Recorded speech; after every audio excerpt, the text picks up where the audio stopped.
Romanos 5, 20 e 21.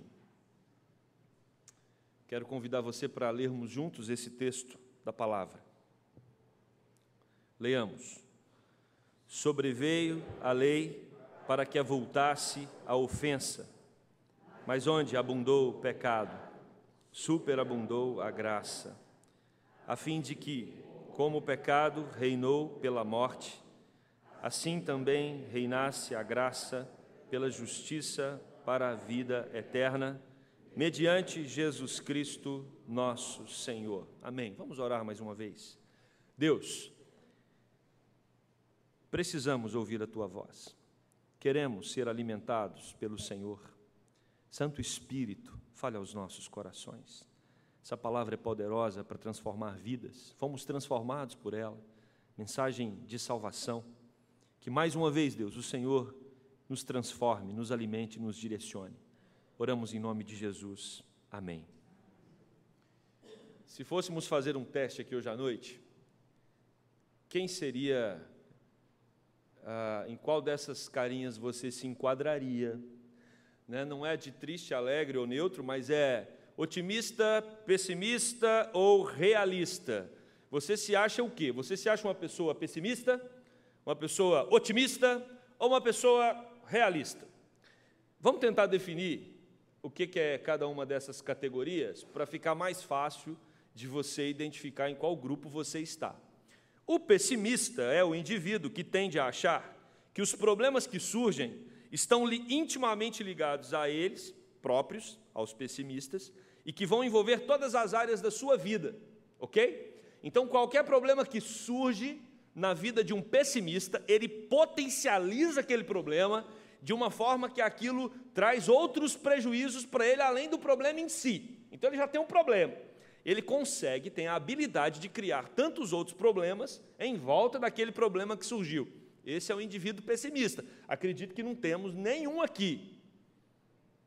Amém? Amém. O otimista, por outro lado, é o indivíduo onde os problemas são externos a eles e que ele está ciente de que esses problemas vão passar. Mesmo que para isso ele precise distorcer um pouco a realidade. Então, o otimista é o indivíduo que ele sempre coloca o problema para baixo. O pessimista amplia, o otimista simplifica. Mas, às vezes, o otimista simplifica muito, né, para que ele consiga ultrapassar aquele momento difícil que ele enfrenta. O realista ou pode ser enquadrado como aquele que interpreta os fatos com o máximo de precisão, ou o mais próximo possível do que realmente são. Esse é o realista. Nós tendemos a achar que o realista é o que sabe dosar entre o otimismo e o pessimismo.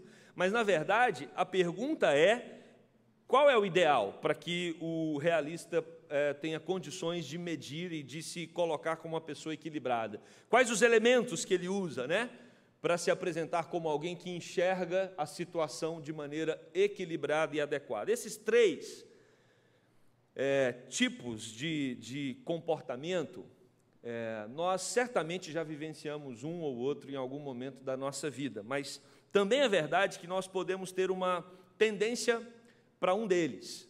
Pessoas são mais pessimistas, outros são mais otimistas, outros são realistas. E quando nós olhamos para esse texto ele traz para nós essas três ideias também. Esse texto que nós acabamos de ler. E eu quero falar com você hoje sobre a manifestação da graça de Deus. Essa manifestação da graça, ela é progressiva. Ela é progressiva. Quando nós olhamos a carta de Paulo aos Romanos, nós percebemos claramente que o apóstolo Paulo quer trazer à tona a realidade do homem. O mundo, ele vive numa situação que é fruto do rompimento com Deus. Essa situação trouxe problemas, como veremos alguns deles aqui no texto, mas Deus também trouxe solução. Até aqui, até o capítulo 5, é sobre isso que o apóstolo Paulo está tratando. Paulo está falando que nós estamos numa grande enrascada. O pecado, o rompimento do homem com Deus, a desobediência dos nossos primeiros pais, trouxe uma série de problemas para nós. Mas Deus também trouxe a solução. Por isso, quando nós pensamos na caminhada cristã, nós identificamos que essa caminhada é uma caminhada, quando fundamentada na graça de Deus, ela é progressiva. O que eu quero dizer com isso? À luz da palavra, à luz do texto que nós acabamos de ler, a vida do crente sempre melhora. Vou repetir. À luz da palavra de Deus, a vida do crente sempre melhora, sempre progride, principalmente se esse crente busca a maturidade cristã. Esse texto vai nos mostrar claramente a respeito desse processo, como entender que a nossa vida melhora a cada dia. A vida do crente não piora, mas melhora. De que forma que nós podemos entender isso? A partir da graça de Deus. Quanto mais nós descobrimos aspectos da graça, quanto mais nós mergulhamos nesta graça, quanto mais nós experimentamos dessa graça, melhor qualidade de vida nós temos. E se nós estamos progredindo na nossa jornada, se nós estamos crescendo na nossa intimidade com Deus, automaticamente a nossa qualidade de vida vai aumentar. Para entender a graça, essa graça que nos transforma, essa graça progressiva, que manifesta a nossa aproximação de Deus, para entendermos é preciso, em primeiro lugar, entender que a humanidade está toda atrapalhada. E ali eu coloquei, para simbolizar essa humanidade atrapalhada, um possível pessimismo.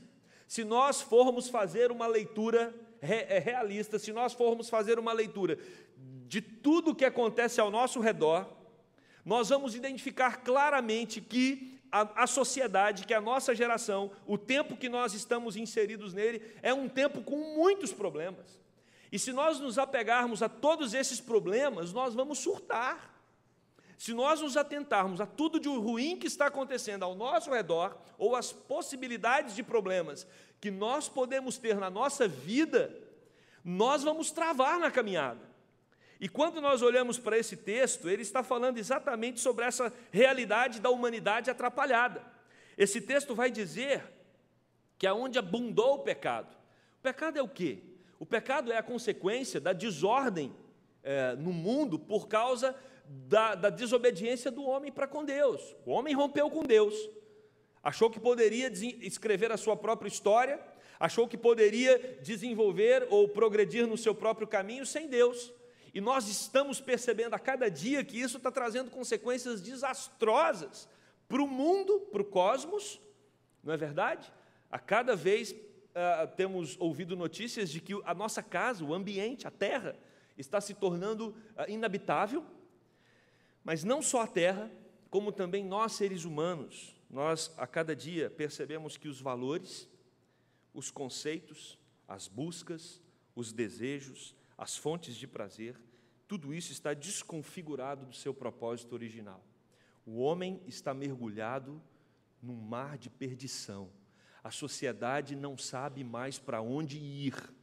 Houve uma época em que se falava de verdade, em que se falava de caminho, em que se falava de vida, em que se falava de um Deus que relacionava com o homem. A partir do momento que a sociedade quis tirar esse Deus da história, a partir do momento que a sociedade ignorou o governo, a soberania, o cuidado, o sustento, a direção, a proteção de Deus, o que nós temos experimentado é um relativismo total, onde não há mais verdade, onde cada um pensa o que bem quer, onde cada um estabelece os padrões morais que acha que deve ser, e nós estamos observando a todo momento que a sociedade caminha para um colapso, E eu vou dizer para você com toda tranquilidade e segurança, isso não são dados eclesiásticos, não é a igreja que está lendo a sociedade dessa forma, não. A própria sociedade já está percebendo claramente que ela caminha para um colapso. Estudiosos, leia, por exemplo, um dos sociólogos que faleceu recentemente, Bauman, leia outros filósofos que estão aí a todo momento na mídia falando a respeito dessa geração que não é nem amoral, aliás, não é nem imoral, é uma geração amoral, porque o imoral é o contrário do moral. Se você não tem moral, você não tem o contrário do moral. Na verdade, não existe moral nenhuma, cada um faz o que bem quer. Quando nós caminhamos nessa direção, nós estamos nos aproximando do precipício. Existe um vírus mortal injetado na raça humana e que deixou sequelas desastrosas que nós estamos colhendo na nossa geração. Mas não pense que isso é novidade. Isso não é novidade. Quando nós olhamos lá no Antigo Testamento, e a gente precisa voltar à Bíblia para entender que o mundo não está piorando, o mundo sempre esteve com problema, o mundo sempre esteve mergulhado num caos, depois que o pecado entrou nele. Quando nós olhamos em Gênesis 6, Deus separa uma família de Noé, e Deus destrói todo o resto da humanidade. E tem gente que olha para esse texto numa perspectiva, achando que Deus foi cruel. Não, Deus foi bom, porque Deus, a partir de uma nova família, recomeçou a história. Porque se Deus não tivesse tirado a família de Noé para recomeçar, a humanidade havia se destruído completamente. Tamanha maldade daquele tempo. E quando você continua lendo a Bíblia, você vai encontrar um dos homens mais sábios. A Bíblia vai dizer o mais sábio que pisou nessa terra, Salomão. E eu convido você para essa semana, na sua devocional, se você já não tem um método de estudo bíblico já organizado, leia Eclesiastes. Leia o livro de Eclesiastes durante essa semana. E você vai perceber Salomão expressando com clareza o vazio da vida, a insignificância de você caminhar.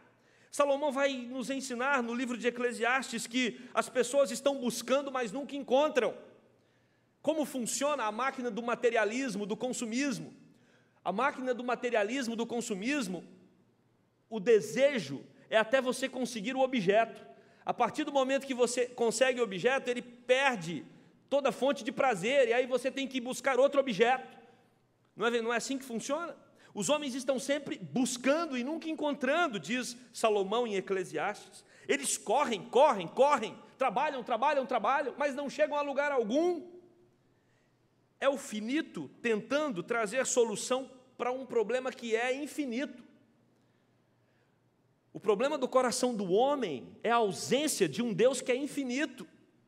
E não dá para preencher esse buraco, não dá para preencher essa lacuna da alma com coisas finitas, porque o que o homem tem é fome e sede de Deus. Enquanto Deus não entrar, vai continuar numa busca desesperada. E o texto, lá em Salomão, vai nos mostrar isso com clareza, quando o rei sábio diz: tudo é vaidade, é uma bolha, como uma bolha de sabão. A vida é insignificante como uma bolha de sabão. Logo ela estoura e tudo se acaba. É como correr atrás do vento, diz Salomão. E aí isso gera um pouco de pessimismo na gente, não é? Mas o texto está falando, o pecado entrou no mundo e causou tudo isso mesmo. Não tem como você entender o Evangelho se você não entrar por essa veia pessimista. Primeiro nós identificamos esse quadro lastimável que estamos mergulhados nele. Nós precisamos entender que não há solução.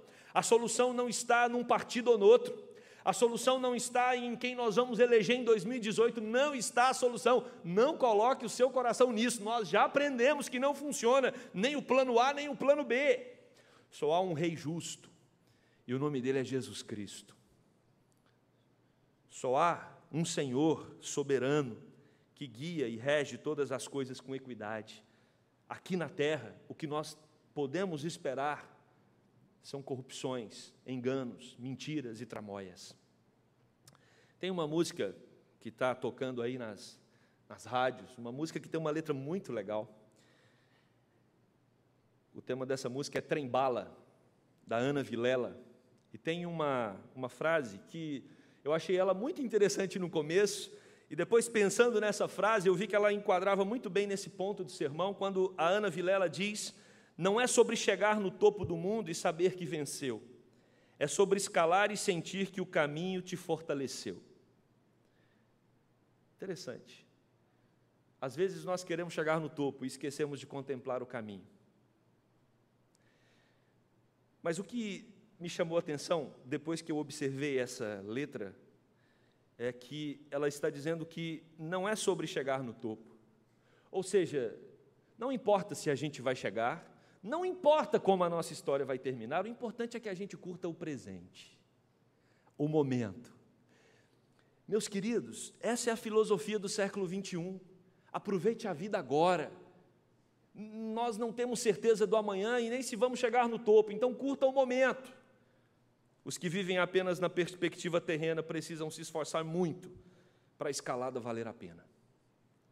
É por isso que há todo um aparato maquiado para retirar o assombro que é viver nessa terra de trevas.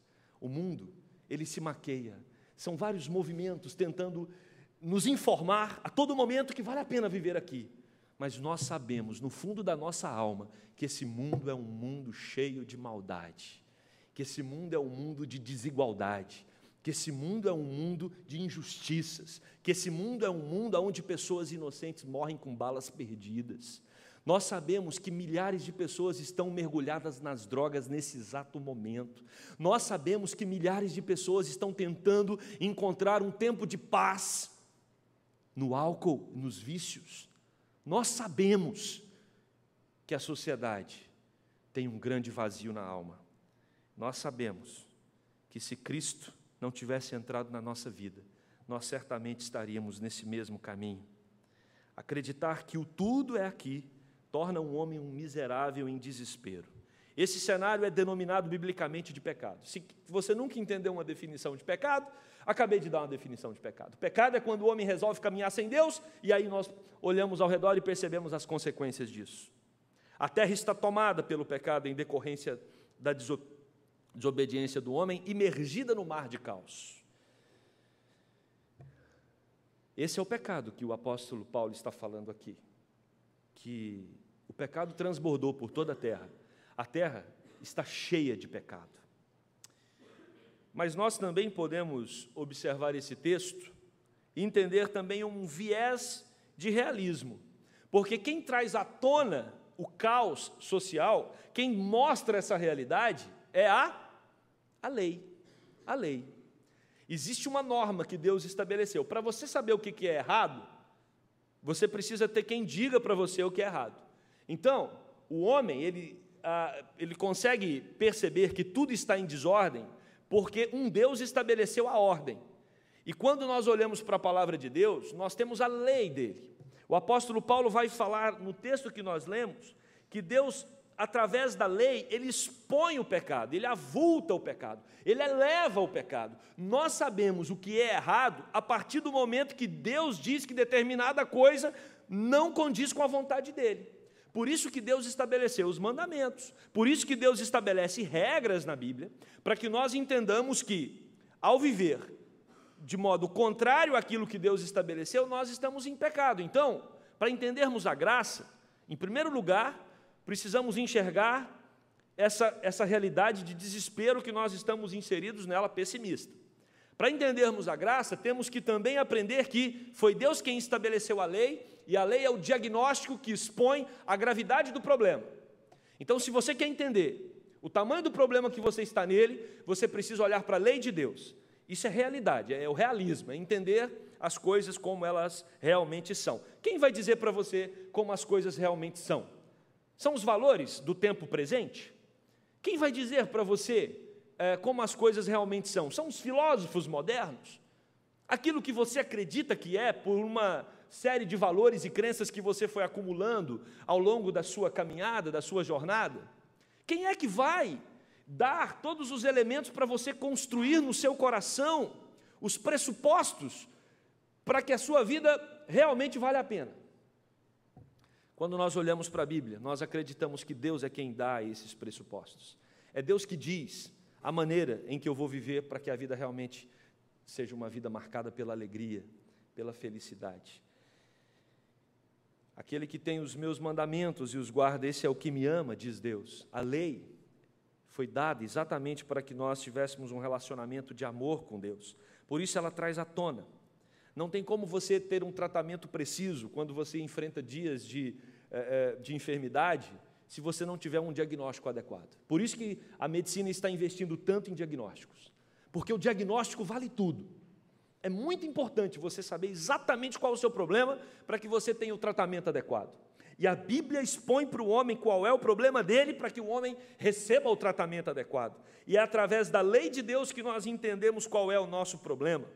A lei de Deus, ela torna isso possível. João Calvino, quando comenta esse texto, ele diz que a lei de Deus revela o estrago que o pecado causou na nossa vida. E o pecado, irmãos, não é alguma coisa menor que nós, o pecado é maior que nós. Nós não conseguimos dominá-lo, nós não conseguimos domesticá-lo, ele é mais forte do que nós. Por isso que a Bíblia vai colocar de maneira muito clara que o nosso coração é corrupto, que o nosso coração é enganoso, porque o pecado, ele tem artimanhas, porque você pode ter práticas maldosas, e aí o pecado fica nítido, mas você pode ter práticas com aparência de bondade, mas que geram orgulho no seu coração. Então, o pecado ele é argiloso, o pecado ele tem a sua maneira de camuflar, né? E até se passar com ar de coisa boa, mas não. A Bíblia revela claramente, Jesus quando veio ao mundo, no seu ministério também deixou nítido o que é pecado. E Paulo vem dizer que o pecado revela o problema que nós realmente temos e estamos enfrentando. A lei revela a rebeldia do homem para com o Criador. Com a lei, nós conseguimos identificar o quão rebelde nós somos para com Deus. A lei ela vem para tornar claro aquilo que tem nos distanciado de Deus. Vocês se lembram de uma época que eles estavam colocando produtos em piscinas para ver quem fazia xixi na piscina? E aí o pessoal do clube falava, cuidado porque tem o produto, aí todo mundo ficava desesperado, não é? Todo mundo ficava desesperado, até que foi proibido esse produto. Mas a lei de Deus, ela tem exatamente esse propósito, trazer à tona o pecado, trazer à tona, elevar, tornar público exatamente aquilo que tem estragado a nossa alma, tem estragado o nosso coração. A lei de Deus, ela serve para dizer para mim e para você que nós estamos incorrendo em coisas ou praticando coisas que entristecem o coração de Deus. A lei de Deus aguça o homem para o pecado também. Por que a lei de Deus aguça o homem para o pecado? Olha que interessante, a lei de Deus aguça o homem para o pecado. Quem fala isso é João Calvino, citando Agostinho. João Calvino fala que desde a época de Agostinho, o não estimula as pessoas para a prática do não. Sabe quando você fala para o seu filho, não põe o dedo na tomada? Como é que ele traduz isso na cabeça dele? Corra e ponha o dedo na tomada. Né? A psicologia vai ajudar muito nisso. Alguns tratamentos vão abordar essa questão, alguns teóricos da psicologia, né? Muito cuidado com o não, porque o não estimula, né? Às vezes a pessoa nem está pensando em praticar alguma coisa, você fala, não faça isso, aí ela fica com vontade de fazer. Por isso que religiões repressoras, né, em religiões seitas até, né, que reprimem muito as pessoas, você tem escândalos absurdos dentro dessas seitas, né, porque o tanto de não que se ouve ali acaba aguçando ou estimulando as pessoas na prática daquilo. E João Calvino vai dizer que desde a época de Agostinho, quando Deus fala não, parece que as pessoas têm vontade de fazer. Deus disse que é para ser assim? Então tem prazer de fazer exatamente o contrário. Veja se não é dessa forma que funciona na sociedade. Veja se não é dessa forma. Deus estabeleceu esse princípio. Então eu vou fazer com prazer o contrário daquilo que Deus estabeleceu. A lei revela a incapacidade do homem de se tratar. E aí a gente volta na reforma protestante. A lei mostra que a gente não tem condições de agradar a Deus. Nós somos incapazes, por mais que nós nos esforcemos. A lei expõe claramente que este homem merece a condenação. Então a lei mostra que se nós somos incapazes de cumprir tudo aquilo que Deus estabeleceu, estamos condenados. Essa é a nossa realidade. Então nós temos um quadro pessimista ao nosso redor, nós temos um quadro realista de pecadores, e daí, se nós terminarmos o sermão agora, esse sermão vai ser concluído como um total direção para o desespero. De que vale então continuar caminhando?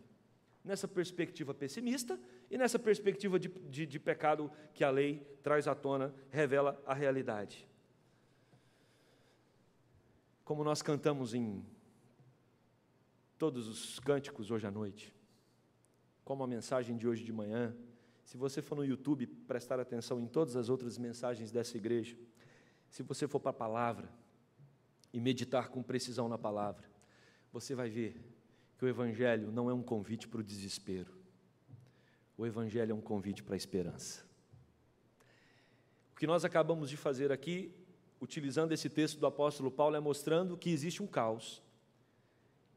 Existe uma realidade triste. Mas onde abundou o pecado, superabundou a graça. Quando a graça de Jesus Cristo entra, ela transforma tudo.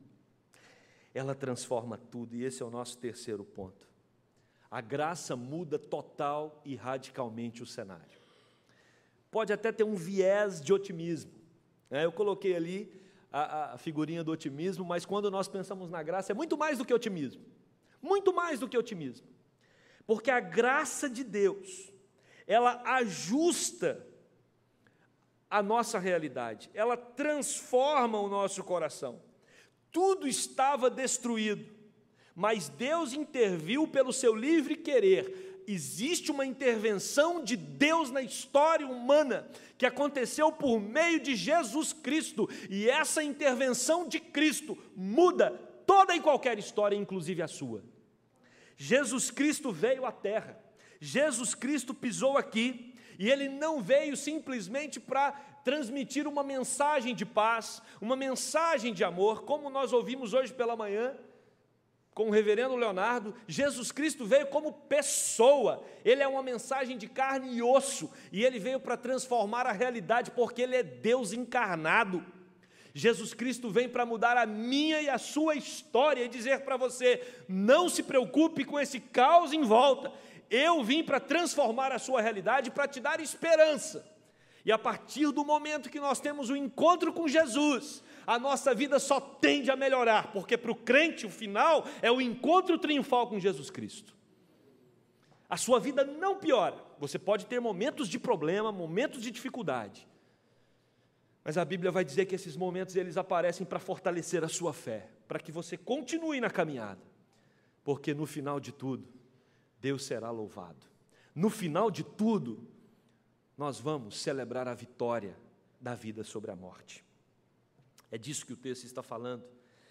E no próprio capítulo 5, versículos 1 e 2, vamos ler juntos esses dois textos. Paulo diz: justificados, pois, mediante a fé, temos paz com Deus, por meio de nosso Senhor Jesus Cristo, por intermédio de quem obtivemos igualmente acesso pela fé a esta graça na qual estamos firmes e gloriamo-nos na esperança da glória de Deus.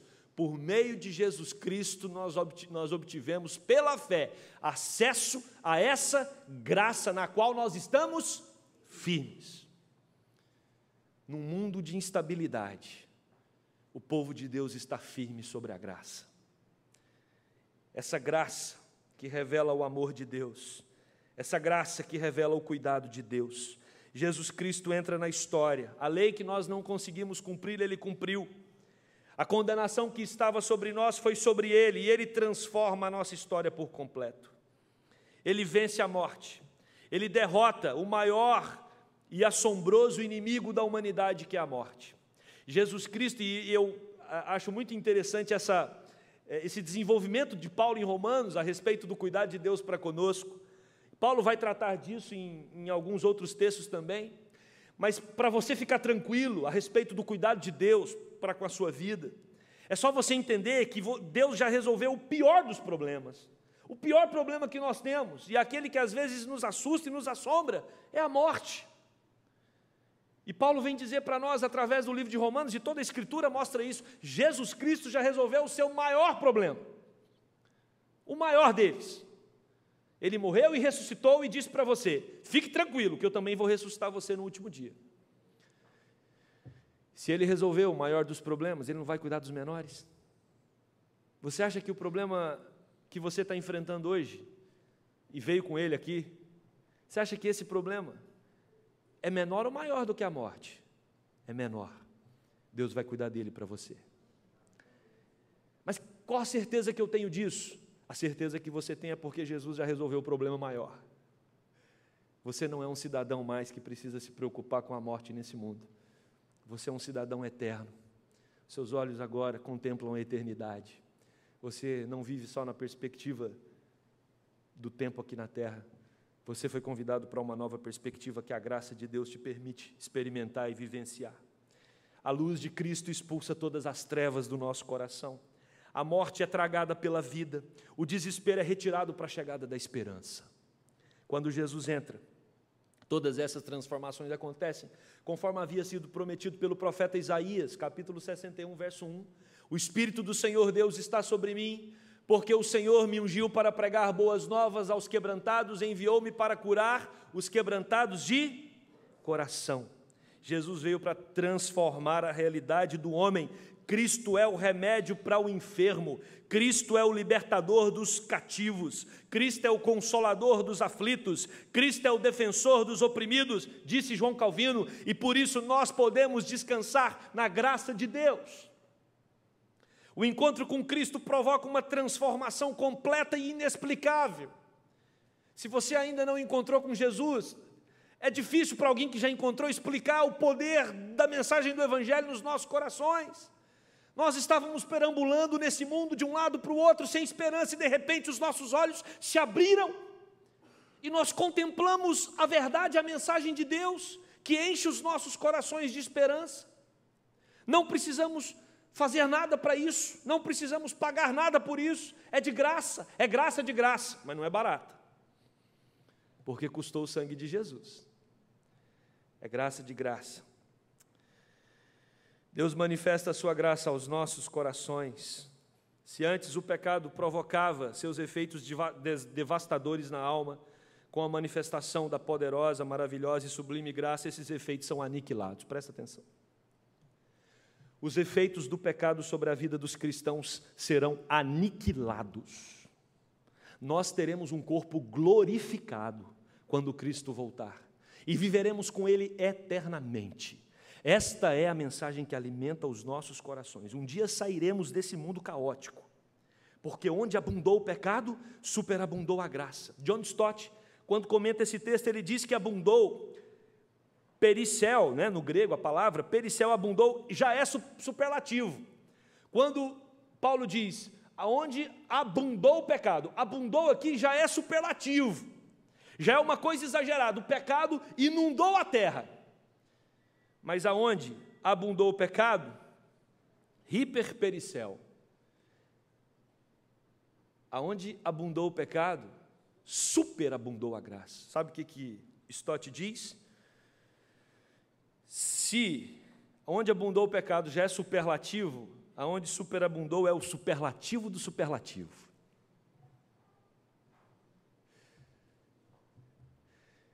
Jesus vem para resolver todos os seus problemas. Jesus vem para solucionar todas as dificuldades que você está atravessando hoje e que porventura vai atravessar amanhã. Jesus Cristo veio para tomar a sua vida para Ele cuidar de você. Onde abundou o pecado, a graça do Senhor se espalhou de uma maneira transbordante. Rod, um outro comentarista, diz que com a graça Deus prova o quanto a sua eficácia para o bem é superior ao mal produzido pelo pecado. Hendrickson diz que a graça é transbordante porque ela não só perdoa. Onde abundou o pecado? Se a graça tivesse abundado, Deus perdoaria, tá ok, pronto. Mas Deus não só perdoou, por isso que ela superabundou. Deus te perdoou e Deus te deu vida eterna. A vida eterna faz a graça transbordar, superabundar. É o superlativo do superlativo, é o eterno. O eterno entrou em nossos corações por meio da graça de Deus. A graça reina, a graça transborda e a graça produz vida. As torneiras celestiais da graça foram abertas e correm torrencialmente para superinundar o seu coração de vida, de paz, de esperança e de alegria. Por isso, descanse na graça. Deus está interessado na sua vida mais do que você mesmo. Deus está preocupado com seus problemas mais do que você.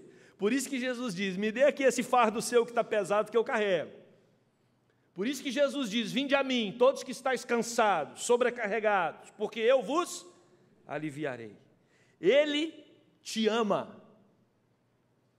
Talvez eu tenha falado aqui de graça algumas vezes, e você que entrou pela primeira vez ou conhece pouco a respeito dessa mensagem, você está se questionando, mas que graça é essa? Que graça é essa? A graça é o favor imerecido. É quando Deus faz por nós aquilo que nós não merecemos. Sabe o tanto que Deus te ama? O capítulo 5 responde nos versos 7 e 8, quando diz o seguinte: dificilmente alguém morreria por um justo, né? Dificilmente alguém morre por um justo, pois poderá ser que pelo bom alguém se anime a morrer por uma boa causa. Mas Deus, vamos juntos, o verso 8, mas Deus prova o seu próprio amor para conosco, pelo fato de ter Cristo morrido por nós, sendo nós ainda pecadores. Isto é graça. É quando Deus quer comunicar para você o quanto Ele te ama. E aí você está mergulhado naquele cenário que nós falamos dele aqui, pessimista e realista, de pecado, de perdição. E Deus chega para você de uma maneira doce e amorosa e diz para você assim: eu te amo. Aí você olha para Deus e fala: mas como que você me ama? Você nem me conhece. E Deus diz: eu te conheço desde sempre, porque eu te formei no ventre da sua mãe. Mas que tanto é esse amor do Senhor para comigo? E Deus responde: meu amor por você foi capaz de enviar o meu único filho para morrer numa cruz e pagar uma dívida que você tinha. Todo o seu pecado foi imputado sobre ele, para que você tenha a esperança da vida eterna e para que eu cuide de você agora. E aí você pergunta para Deus: mas por que o Senhor fez isso? Porque eu quis, pelo beneplácito da minha vontade, pelo meu querer, eu quis te amar, eu quis te buscar, eu quis te trazer para casa, e eu vou cuidar de você enquanto você viver nesse mundo, e quando você partir para a vida eterna, você viverá comigo para todo sempre. Isso é graça.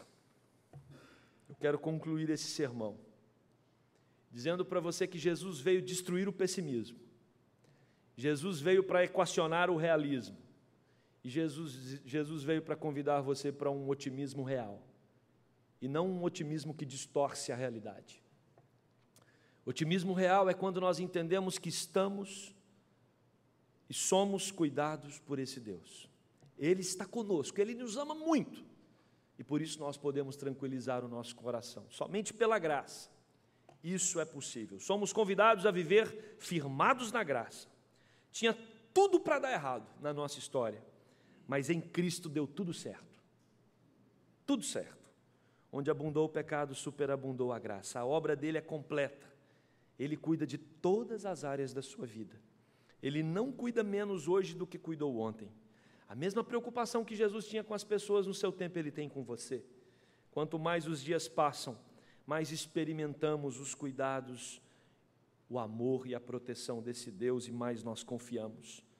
Todas as adversidades que enfrentamos têm um propósito de entender que Deus está no controle e Ele vai dar a solução dos problemas. Descanse na graça, confie no amor e jamais se esqueça que no final estaremos com Ele para todo sempre. Nós vamos chegar ao topo, diferente da música, trem de bala, nós vamos chegar ao topo. E vai ser incomparavelmente melhor do que toda a caminhada. Isso é a graça divina. Nós chegaremos no topo e lá encontraremos com nosso Senhor e Salvador Jesus Cristo, com quem nós viveremos por toda a eternidade.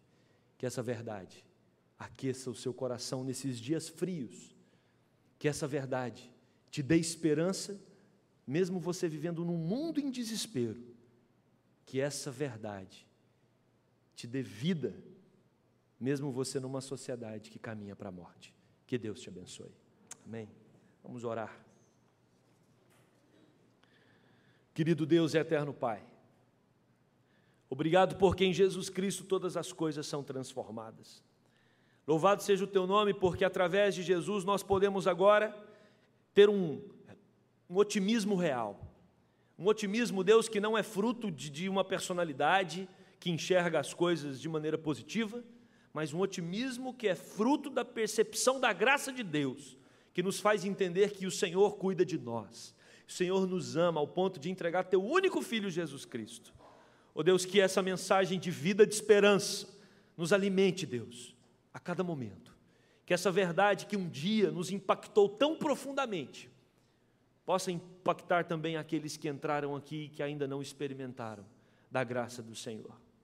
Ó Deus, comunique essa tua verdade aos corações e que possamos continuar a nossa caminhada, a nossa jornada, entendendo que a cada dia tende a melhorar tudo, porque a cada dia que passa, nos aproximamos mais de Ti, nos envolvemos mais contigo, experimentamos mais do Teu cuidado e temos a esperança de que estaremos com o Senhor para todo sempre. Que essa mensagem nos direcione, nos anime, no nome de Jesus.